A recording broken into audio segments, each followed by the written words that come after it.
আগামী ১০ মাস ব্যস্ত সূচির মধ্য দিয়ে যেতে হবে ক্রিকেট অস্ট্রেলিয়াকে। খেলতে হবে ১৫টি টেস্ট, তাই আলোচনায় ওয়ার্কলোড ম্যানেজমেন্ট। অনেক সাবেকরা বলছেন আগে থেকেই বিশ্রাম দিয়ে খেলানো উচিত ছিল ক্রিকেটারদের। তাই বাংলাদেশের বিপক্ষে টেস্টে পূর্ণ শক্তির দল নিয়ে কিছুটা দুশ্চিন্তায় অজিরা। অস্ট্রেলিয়ার কন্ডিশনে সাদা পোশাকে টাইগাররা কতটা প্রতিদ্বন্দ্বিতা করতে পারবে সেটি নিয়েও প্রশ্ন আছে।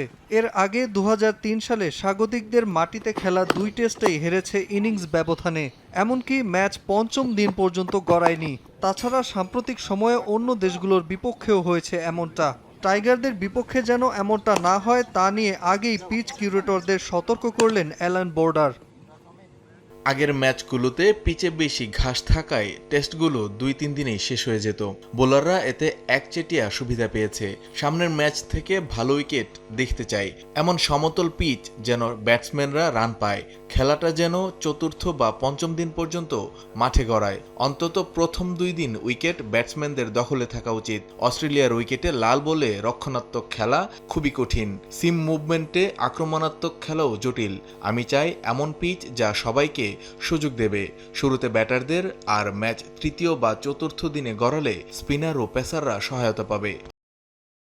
উইকেট নিয়ে সমালোচনার পাশাপাশি অস্ট্রেলিয়া ক্রিকেট বোর্ডের প্রশংসাও করেন তিনি। আমি সবসময় সেরা একাদশ মাঠে নামানোর পক্ষে। ইনজুরিতে কেউ ছিটকে গেলে বিকল্পরা এগিয়ে আসবে, অনেক তরুণরাও সুযোগ পাবে। সবাই খেলার মধ্যে থাকবে, এতে আমরা আগের থেকে বেশি সময় ম্যাচে নিয়ন্ত্রণ ধরে রাখতে পারবো। ৬ মাস পর টেস্ট খেলতে নামছে অস্ট্রেলিয়া। ২০২২-এ ভারতের বিপক্ষে সিরিজ হারের পর ঘরের মাঠে সবকটি সিরিজ জিতেছে অজিরা। তাই বড় কঠিন পরীক্ষার মুখেই পড়তে যাচ্ছে বাংলাদেশ। নাজমুল হাসান পুলক, সময় সংবাদ।